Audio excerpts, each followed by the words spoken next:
So over the years, I've had many disciples. I've had many students. In fact, I've had over 1,000 of them. They will know me by my old name. And fun fact, they still talk about my classes on Discord. They still talk about me behind my back. And I don't know if they know who I am right now, but I don't care. But I've had thousands of students. I've taught them meditation. I've taught them how to learn how to speak to God, how to unite with God, how to astral project, how to lucid dream, how to go to heaven, how to enter, and how to be a good person, how to be moral. And so I've already had it. And it's not important, really. If anything, I would like you to follow the truth. I would like you to read and study and be curious.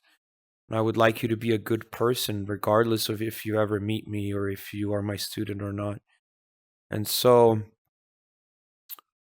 in this day and age, we all have followers on YouTube, followers on X, social media, followers and followers and followers and stuff like that. And so, we live in a society where everyone is following everyone. We are no longer just following people on TV or celebrities or people that are ordained by the church or ordained by a certain religion. We are now essentially taking back that right to follow whoever we want to follow because of social media. So, sure, you can follow me on X if you want. You can see my journey. You can see my thoughts and my opinions and my ideas of what I think. But it's like people would rather follow some artists who draw sexy cartoons. They would rather follow a video game developer who is making a game that they like, or a director of a movie that they like, or a politician or something else. And so I don't really care. I would like people to follow me if they're genuine, if they really want to, but I don't want people to follow me who don't want to engage with me or don't want to follow me. And I don't want to force people to follow me. But essentially, you should follow the truth. You should find the truth and you should follow that, because that's what Isho used to do and that's what I'm doing. So follow me who follows the truth, I'd say. But it's all up to you and it's all in your heart, it's all in your mind.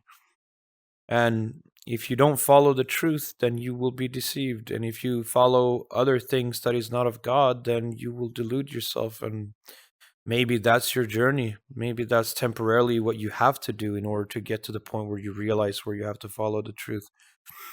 But you can do whatever you want, really. The world is going to go to shit if we don't do anything, and people are going to die and people are going to starve and they're going to suffer. And so there's no requirement to follow me, really. But if you're really interested in what's happening in the world, then go check out my thread on X, because I've been doing this for 5 years and I've collected 3,000 posts about what the government is doing and how they're satanic. So, I mean, it's whatever you feel like. What I would ask of humanity is to wake up, because you are asleep right now. You're sleepwalking. You think you're awake, you quack like a duck, you smell like a duck, you walk like a duck, but you're not a duck. Like you're constantly just perpetuating absolute bullshit. And so if you truly knew what the politicians thinks about you, if you truly knew what the government thinks about you and all these people in high positions of power, they hate you. They despise you. They want your family maimed and killed. They want you to suffer. They want you to starve. They want your liberties taken from you so they can shoot you in the head. Like they said in school, oh, watch out for fascism. Fascism is bad.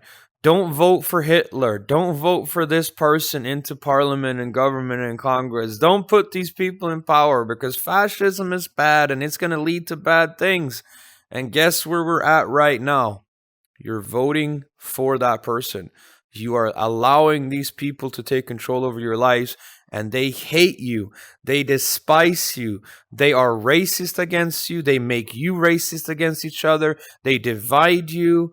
They put you up against each other. They put you against your brother, you and your siblings against your parents against your family against your relatives, your whole tribe against every tribe. They're pushing you into war with yourself, and you eat it all up. You're garbling it down. Oh, this is so lovely. I love this. But you don't even see it. And then all of a sudden, I hate my father. I hate my mother. I hate my brother. I hate my sister. I hate my friends. I hate myself. I hate God. I hate this. I hate that. You don't even see how far you've been pushed into this thing. Wake up. Seriously. Love is the answer. Love yourself. Take care of yourself. That's number one, because otherwise you can't take care of other people. You can't love your relative, your spouse. You can't love your children if you don't love yourself. So they want you to hate yourself, and they want you to feel guilty about things in the past. They want you to hate other people because of race and because of sexism and because of genders. They want you to divide yourself into little camps and social bubbles so that you feel safe, but you're not really safe. You're defenseless. You're docile. You're not even a pacifist. You are the opposite of these things. And so I would like humanity to essentially just realize what's going on. The deception is everywhere. The deception is vast everywhere, and you don't even know it. And so that's what I'd like. I would like you to love yourself. I would like you to love other people for real, not fake love, not superstitious, not platonically, not made up, no masks, just seriously, like, if you don't love yourself, who is going to love you? If you don't have God, who is going to love you? So you have to start somewhere. You have to love yourself in the moment, right now, where you are. That's the first step. And when you realize that when you exercise, it's good for you, when you eat healthy, it's good for you, when you watch interesting movies and documentaries and read good books, it's good for you, and you do away with all this degeneracy, you do away with brain rot, and just take a step back and meditate a little bit and contemplate and give yourself some space, give yourself some peace, give yourself an environment for you to grow in. And that is why love is so important, because it turns into a passion, and that passion turns into your life. A normal day for me? Yeah, I don't have normal days. Sure, I I do my routines. I eat some food. I work, and then I sit and talk to people, I'd say. I'm always on the lookout for work. I'm always looking for something to do. If I'm not making these videos, or if I'm not improving my Discord server, if I'm not posting on X, or if I'm not doing any of those fancy things. Sometimes I make the Clown News Network parody articles that I have. I put them on X as like I write a whole parody article, like Babylon B thing. But that takes like 15 minutes, and then I go and talk to my friends a little bit. We sit and talk about spirituality, philosophy, metaphysics, and then conspiracies. We talk about world events. We talk about what's going on in the world. But mostly is I'm looking for people. I'm looking for those who need me. I'm looking for those people who want to talk to me. So essentially, I'm here as a beacon, essentially a beacon of light. And there's people who they're suffering, right? They're in darkness, and then I see that they're in darkness, and I either approach them or they approach me, and then we talk. And I listen to people's stories. I listen to people what they say, their lives, and I learn things and I hear things. And with that wisdom, I understand what is going on in the world. So my job is to work, and my work is to help people. And helping people means healing them. And healing people is therapy. And therapy means that you are a doctor. But I don't have a white coat and I don't have a stupid license, a piece of paper. I have experience, I have studied, I have merits, I have thousands of people that I've helped. And I'd say I'm the Jordan Peterson of myself, the Isho of Jordan Peterson, whatever.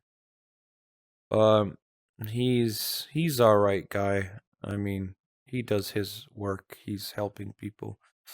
But my approach is slightly different. My approach is to completely obliterate ignorance, to completely obliterate darkness that is within people and bringing them to light. And healing people is my passion. Alchemy is my passion. The transformation of the soul, the philosopher's stone, that's my passion. So for the last 10 years or so, that's what I've been doing. Wake up, help people, go to bed, wake up, help people, go to bed. Over and over and over. You guys, you think you're funny. Oh, I'm going to help a person. I'm going to do this. And then you go to work and then you help your boss get richer and then you pay taxes and help the government. But to actually be out here as a volunteer, as a person who practically works for nothing, I mean, I don't get an hourly wage for sitting and talking to people. I love it because I think they deserve it. I think they deserve happiness. Because I feel that the government, the powers to be, have robbed them of that happiness. And they are lost sheep. And I go out and I collect them all and I bring them home. Even if one goes astray, I go out and get them. And then the whole group of the other sheeps are like, why are you doing that? Why are you going out and getting that one person? And then they get mad at me. Why are you helping people? How dare you? And I'm like, how can you not help people? It is, in essence, the most basic, fundamental good thing you can do as a person. And they get mad, they get envious, they have jealousy. And I just look at them and I say, you know what? You think that you've helped people because it makes you feel good in your little head because the devil told you that you're working up some virtue signaling points and whatever. But for me, I feel it's a duty of the intelligent. It is a passion. It is something that I love to do because when I grew up, I didn't have that much help myself. I wasn't getting much help from people around me. And then when I met my teachers, those were just a select few people. And then I see everyone being so broken and everyone's essentially sad. They're depressed. They don't have to be sad. They don't have to be depressed, but they are. And then I say to them, have you thought about seeing it with a different perspective? And then they're like, wow, I never thought about that. And then you bring them into the light. And then God is happy. You're happy. And the person you helped is happy. And then eventually, when heaven comes around, there's going to be a reward. And that reward is something that I'm not interested in the reward really. Like the reward is whatever. But to say lightly, God has made me a millionaire. And because of that, I'm not worried about the future. And so I can just essentially continue doing what I'm doing for the rest of my life. I can make movies, I can go on vacation, I can buy a car, I can do whatever I want. And so because I worked so hard for free, for almost nothing, I became a millionaire. And I mean, if that's how it works, then I guess I'll take it. The advice I have for people struggling with depression and hopelessness: don't give up. It feels bad right now. You're going through a lot of stuff, but you should know that at one point in your life before all of this, you were actually happy. And if you can remember that person and you can bring yourself back to that person or bring that person into the future, then you will realize that depression is actually a warning signal. It's actually a way for your heart to speak to you, a way for you to develop and grow.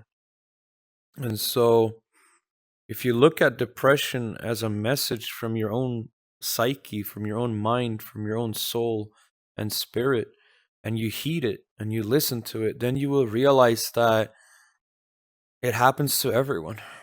And depression is temporary, but it can be a long duration, it can be a long period. And so, obviously, you think, I'm going to be depressed for the rest of my life, but that's not true. I used to be depressed when I was 15. I had the diagnosis and everything.